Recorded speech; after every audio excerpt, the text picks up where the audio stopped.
Olá você, telespectadora, olá você, telespectador da TV Cultura. A partir de agora você acompanha a edição desta segunda-feira, 29 de janeiro de 2024, do Opinião Litoral. Participa como comentarista o advogado Marcelo Marçaioli e a gente recebe com muito prazer hoje a especialista em gestão, Lara Matos. Eu vou começar com uma pergunta super difícil para a Lara Matos. Um comerciante teve pela segunda vez na rua Santa Ifigênia, centro do comércio eletrônico de São Paulo, a loja saqueada por dependentes químicos. É a segunda vez que ele tem a loja saqueada. Ele adiantou que ele vai fechar a loja, que ele desiste do comércio de eletrônicos na Santa Ifigênia. Se ele pedisse orientação para você, como gestão empresarial, o que você diria para ele, hein, Lara? Boa tarde.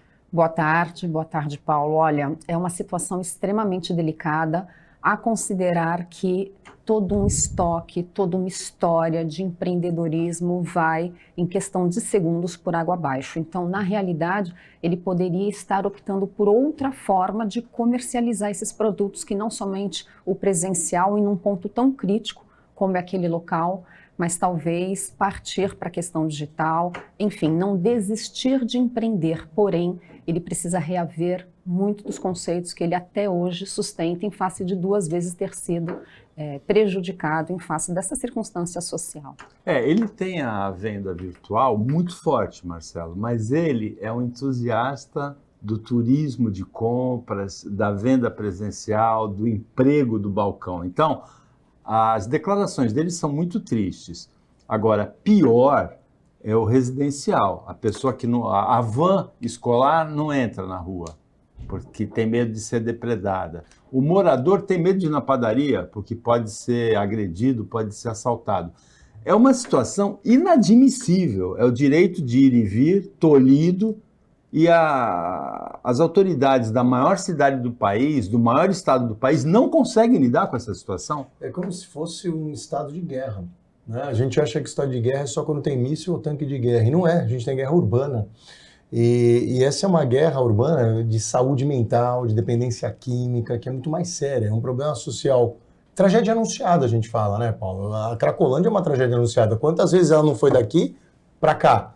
Mas ela simplesmente foi transportada de um lugar para o outro, como uma horda. Quem assiste, tem um seriado que chama The Walking Dead, eles vão conduzindo as hordas dos zumbis, e eles são chamados de zumbis, né, os dependentes químicos, o pessoal chama assim. Agora, para esse comerciante, o que resta? Pedir resiliência. Fala para ele, seja resiliente, não desiste do negócio, teu negócio é bonito, você empreendeu, você deu certo, porque até ali ele prosperou, né? Ele prosperou. Agora, é claro, ele gosta de ver gente, ele quer ver gente. Agora, você imagina quem não consegue trocar o seu negócio de lugar. É o que você falou do residencial. E eu que não tenho para onde ir, como é que eu faço? E eu que sou obrigado a morar ali, com essa turba de gente, e que às vezes, Paulo, a gente não tem nem como falar, elas cometem crimes e às vezes nem sabem o que estão fazendo. Estão num grau de dependência química de crack, às vezes de outras drogas, que nem sabem o que estão fazendo. E eu vou te falar uma coisa, isso não é um privilégio brasileiro, não é, como a gente brinca, às vezes não é algo tupiniquim.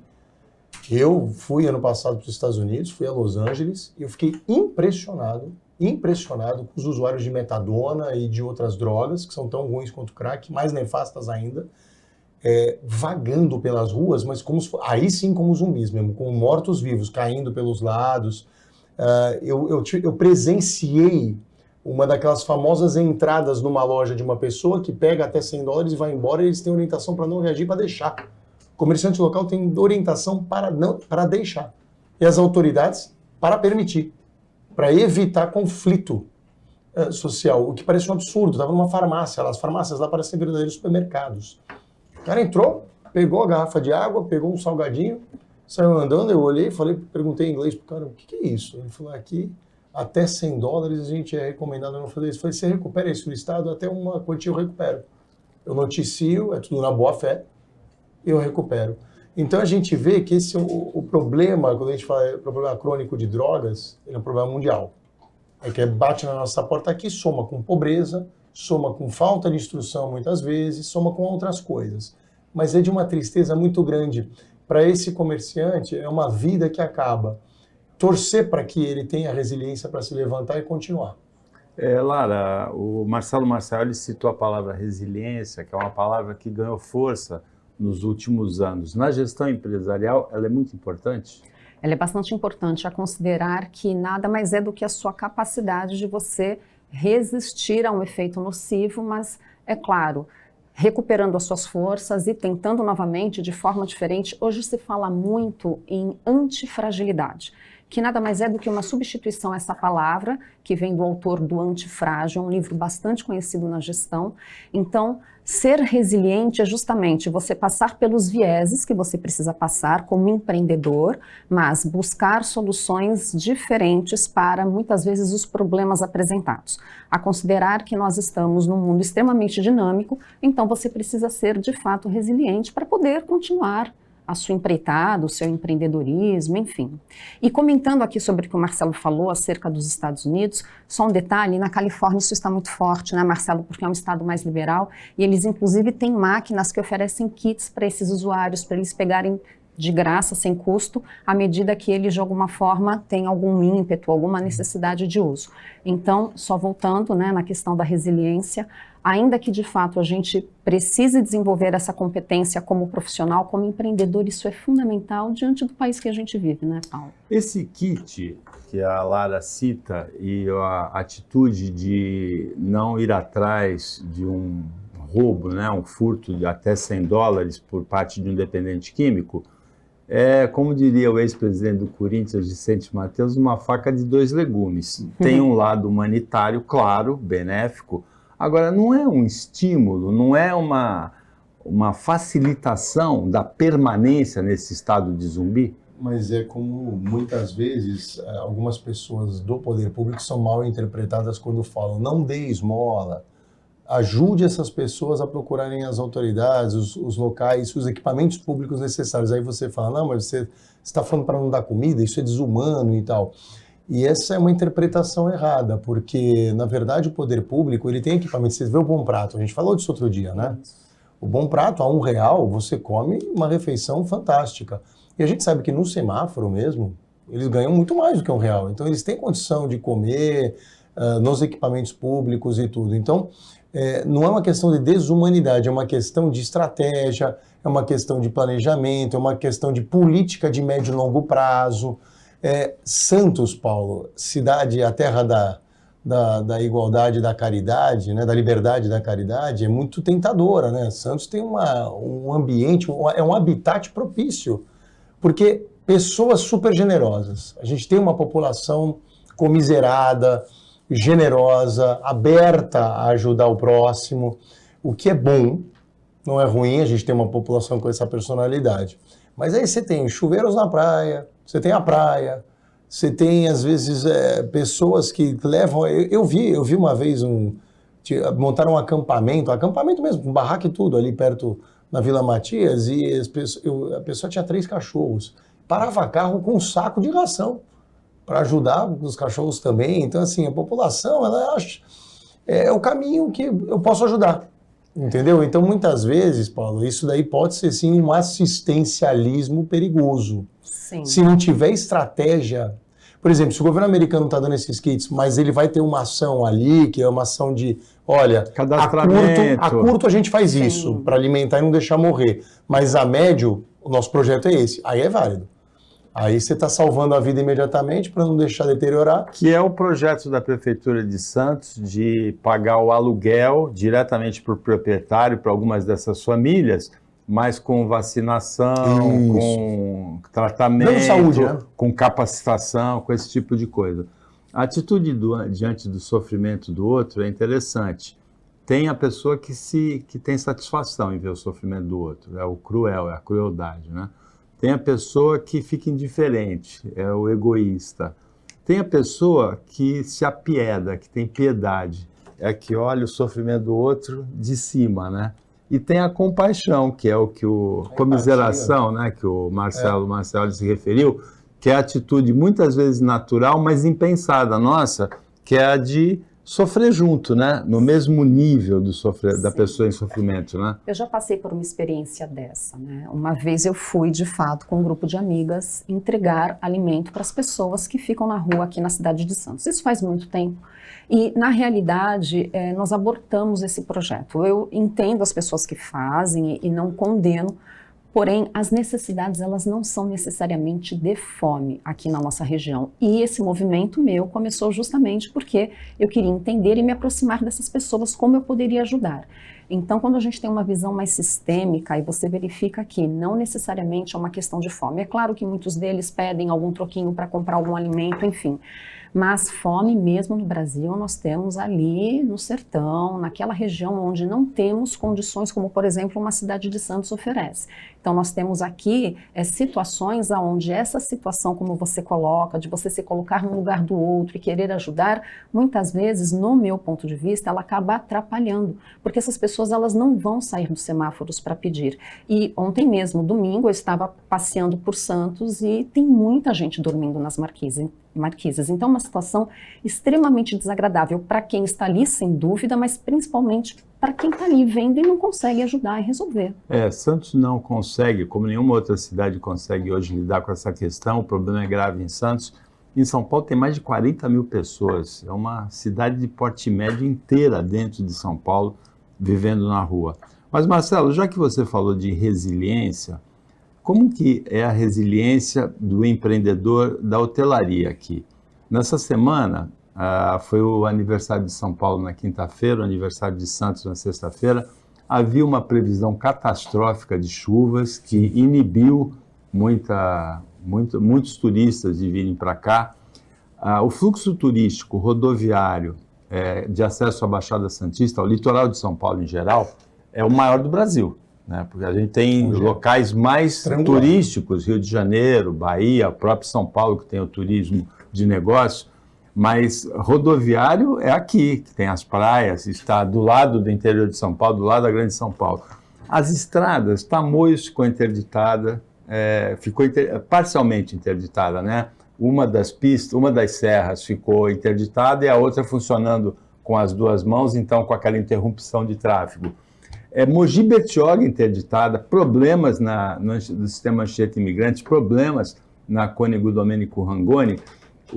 Agora o setor de hotelaria prevê 90% de ocupação no carnaval. Tem que ter muita resiliência, né? Olha, resiliência ou antifragilidade. Antifragilidade. A Lara ensinou pra gente o termo hoje, mas assim, eu acho que mais resistente ainda, vou até usar o termo resistente, é o turista.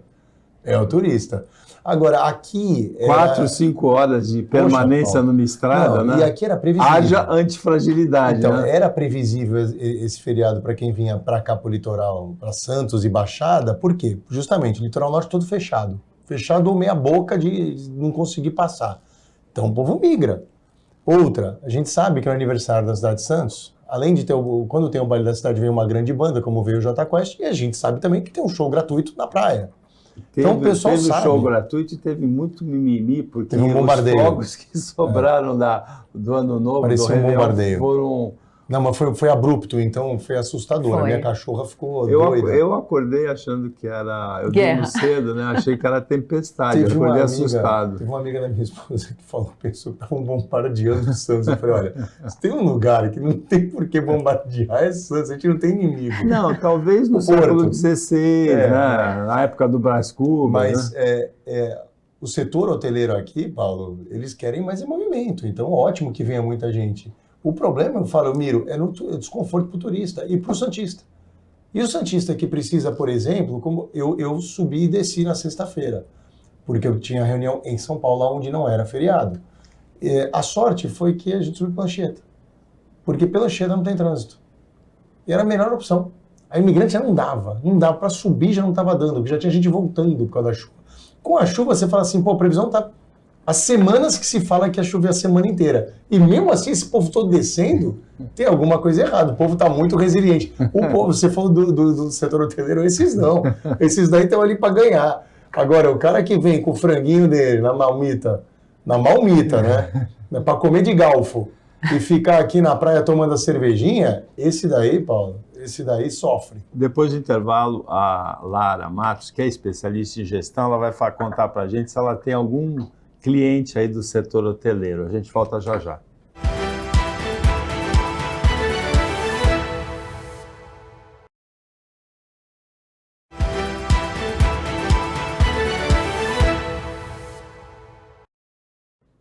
Voltando com a Opinião Litoral, nesta segunda-feira, o advogado Marcelo Marçaioli é o comentarista e a gente recebe como convidada a especialista em gestão Lara Matos, que vai contar para a gente se tem clientes resilientes ou antifragilidade aí no setor hoteleiro do litoral paulista.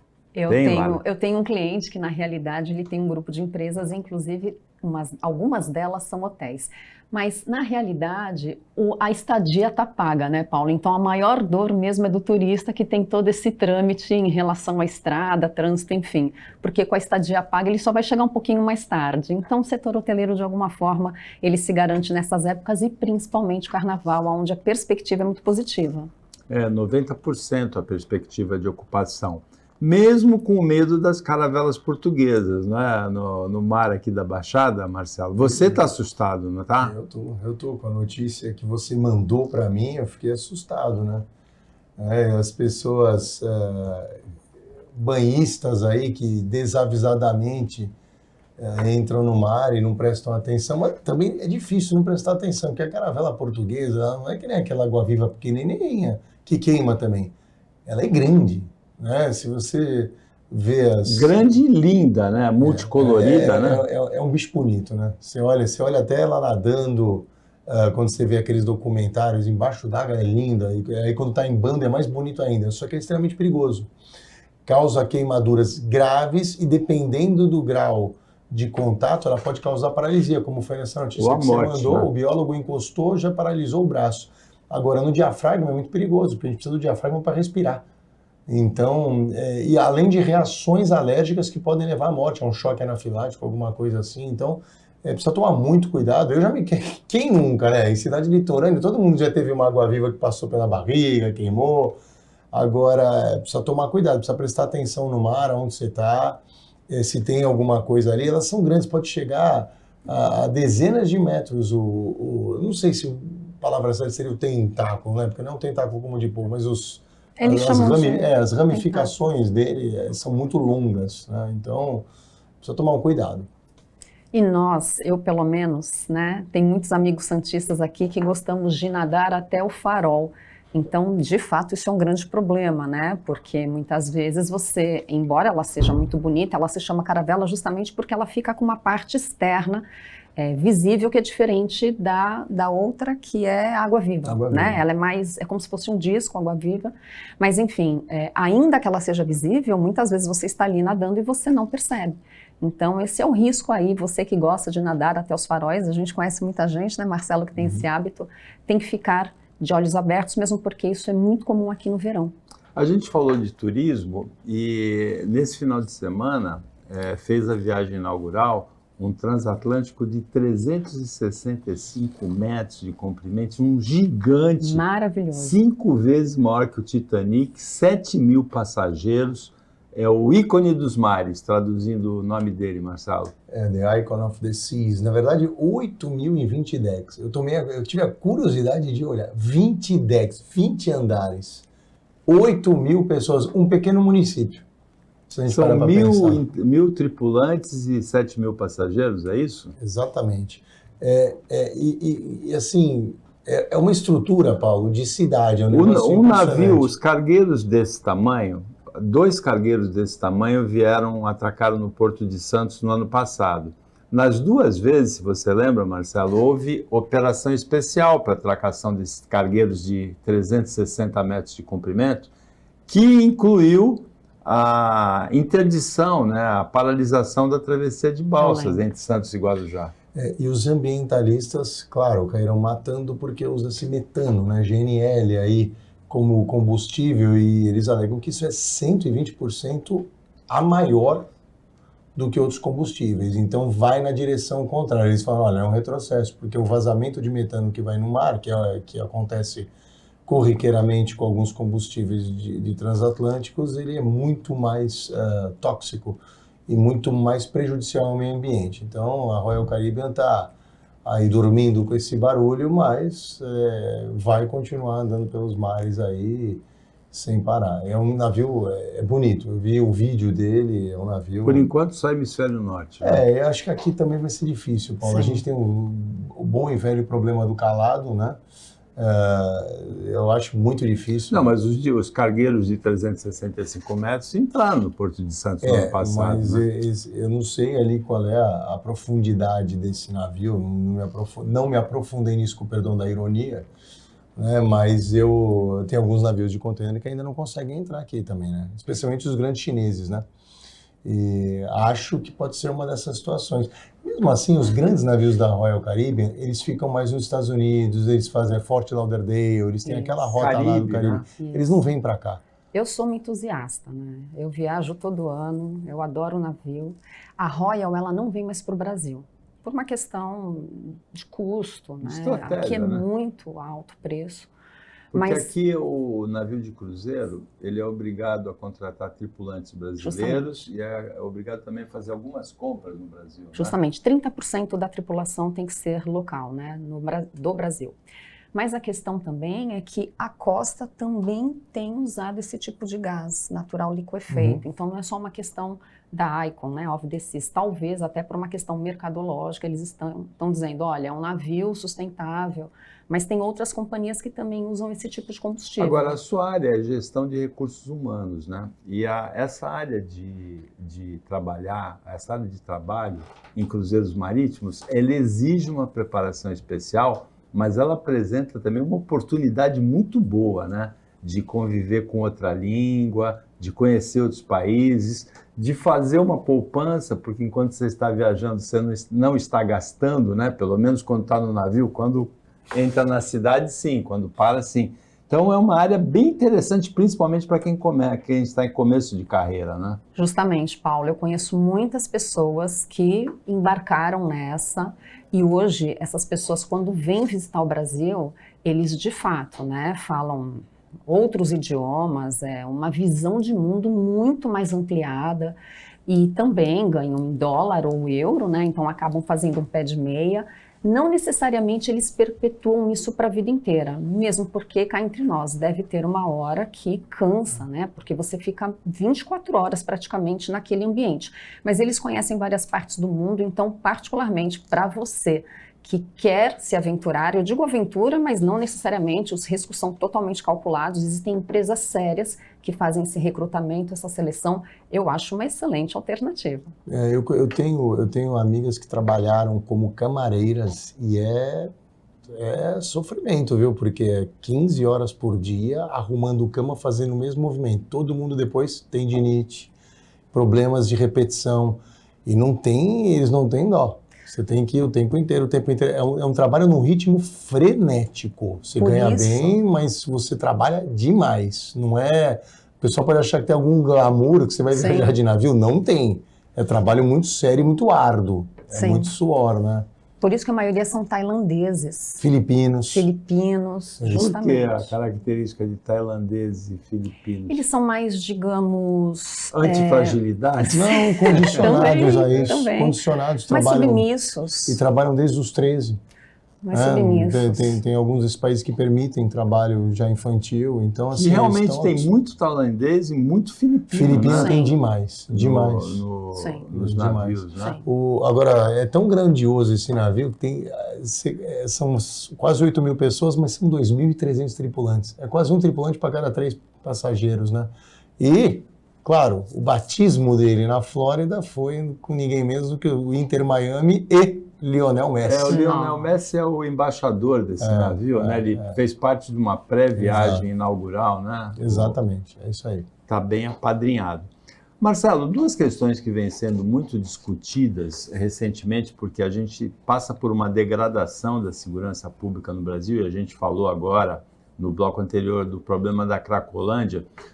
2 dessas situações são a saidinha temporária de presos e também a questão da audiência de custódia. Aqui na Baixada Santista, a gente teve um caso nesse fim de semana de um policial civil que foi flagrado com um automóvel que ele pegou na delegacia, um automóvel apreendido. Dentro do automóvel, uma arma que ele também pegou na delegacia, apreendida. Ele passou por uma audiência de custódia e foi solto.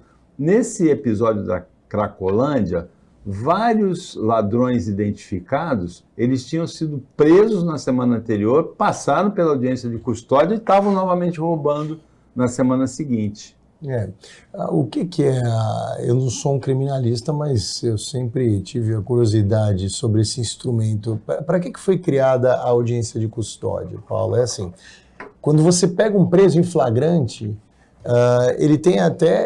você tem até 24 horas para apresentá-lo perante uma autoridade policial. E o delegado de polícia, e ele pode decidir se é caso de conversão dessa prisão em flagrante em uma prisão preventiva, e aí já fica guardado, ou não. Qual o interesse hoje do poder público? De não prender. Aí a população fala assim, mas tem que prender, porque cometeu um crime. O problema é que o sistema carcerário não comporta. Não tem como. Ou a gente vai prender o homicida, o estuprador e o sequestrador, o traficante de alta periculosidade, a gente vai prender o cara que foi pego com uma arma no carro, entendeu? Que pode ser um potencial disso tudo que eu falei, mas ainda não é.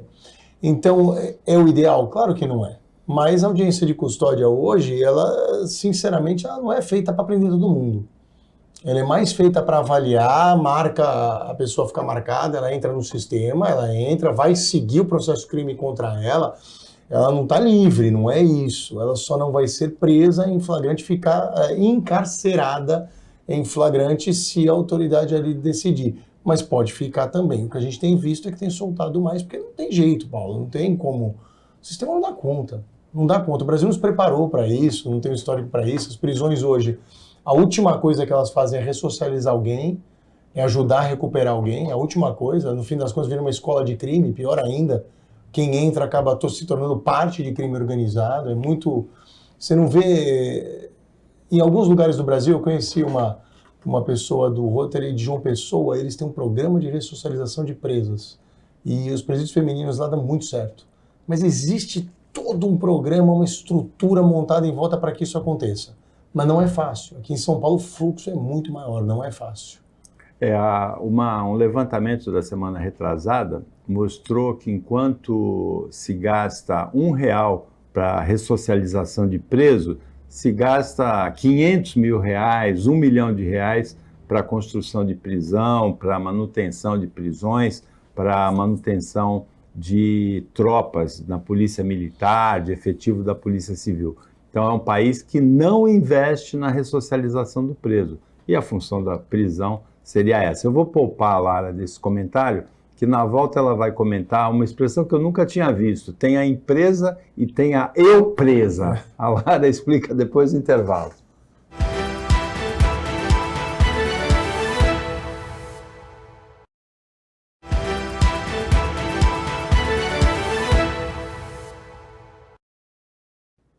Voltando com a opinião litoral, ainda um resquício do bloco anterior. Na audiência de custódia não tem só delegado não, né? Não. É importante ressaltar que também a autoridade judiciária participa e o magistrado tem que ser ouvido, né, Paulo? E é importante ressaltar para todo mundo que o Brasil assina pactos internacionais, dentre os quais o de São José da Costa Rica, que prevê esse instrumento. Só que mal usado no Brasil, assim como a saidinha temporária, né? Eu imagino que alguém é responsável, como disse a Lara no intervalo, a Suzane Richthofen sair no Dia dos Pais, sendo que ela era condenada pela morte dos pais. Ou então, teve um preso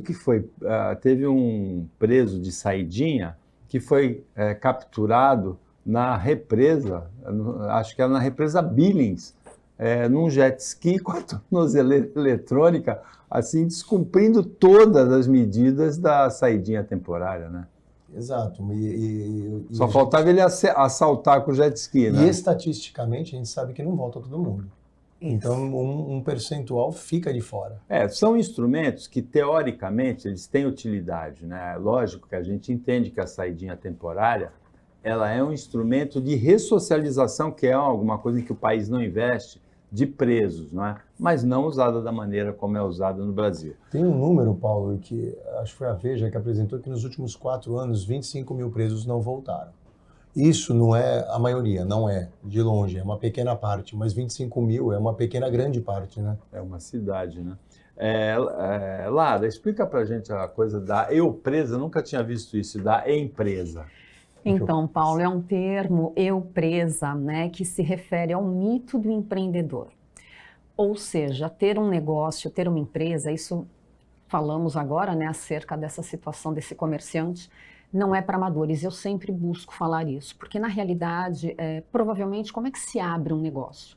Você está cansado da sua rotina como colaborador, como funcionário, e você faz muito bem aquilo que você faz. Então, você é um excelente técnico. E aí, quando você abre um negócio, você precisa administrar esse negócio. Então, você já tem um outro papel. Além do técnico, que é o prestador de serviço, enfim, você tem ali todo um trabalho administrativo. Mas você também tem que ser estrategista, a considerar que você precisa saber se utilizar de vantagens competitivas, enfim. E muitas vezes as pessoas abrem um CNPJ e assumem esses 3 papéis. Logo, elas não têm como crescer, que é o que a gente chama de escalabilidade de negócio, porque ele atua tanto como técnico, tanto como administrativo e como estrategista. Na realidade, como dono do negócio, ele deveria estar muito mais na estratégia do que no técnico, mas infelizmente não é isso que acontece. Então ele fica muito no tecnicês ali. Por exemplo, um dentista que abre um consultório. Se ele não colocar pessoas para atender para ele também, ele fica atendendo os pacientes e aí ele não consegue escalar, porque o teto de crescimento é a capacidade de produção dele. Então isso seria uma eu presa, ainda que você tenha uma estrutura física, um CNPJ, não importa a dimensão, é como o seu modelo de negócios se dá. Marcelo, a gente vê isso no ramo da medicina, por exemplo. Tem o médico e tem o administrador hospitalar. Na sua área, tem o advogado, o juiz, o promotor, mas não tem o administrador de fórum, e os fóruns são pessimamente administrados, né? A verdade é essa, muitos deles. E aqui, na Baixada Santista, a gente assistiu a um fenômeno no final do século passado, que foi o fechamento, a privatização da Cosipa, com uma onda de demissões de profissionais muito bem remunerados, técnicos, como disse a Lara, e que tinham um fundo de garantia assim, razoável, significativo. Muitos deles abriram negócios, como pizzaria, por exemplo, e naufragaram na sequência. E assim, o que utiliza-se muito nos fóruns é o seguinte: você pega um juiz, nomeia diretor do fórum. Não é o métier dele. Ele é juiz. Ele é juiz.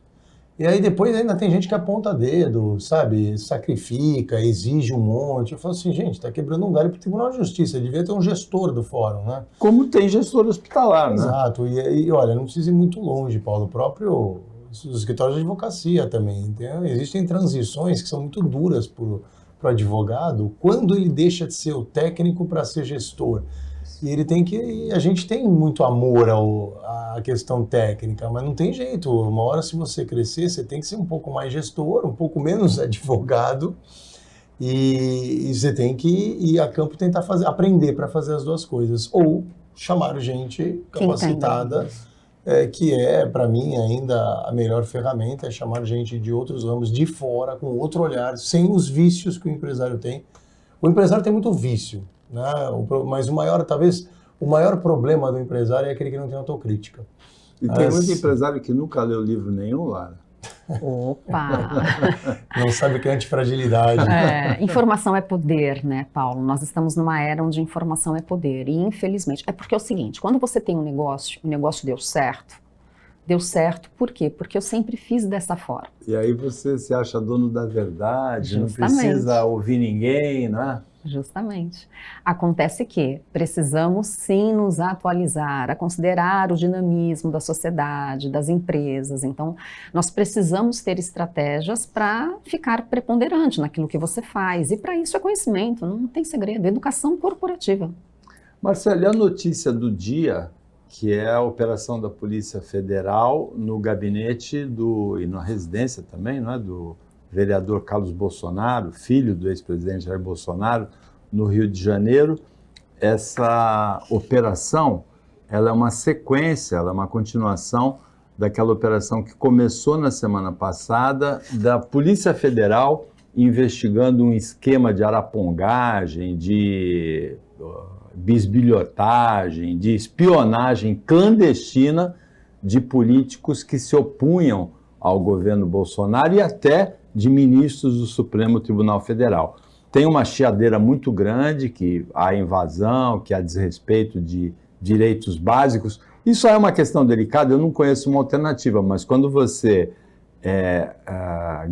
grampeia não, né? Quando você tem acesso a um telefone celular, é lógico que vai ter acesso também à intimidade daquela pessoa e de outras pessoas que formam grupos com ela. Não vejo como evitar isso, mas tem tido desdobramentos constrangedores dessas operações. Então, né? Aí o que a gente vê hoje, qual é o desconforto da notícia de hoje? Tanto que a Polícia Federal ainda não confirma.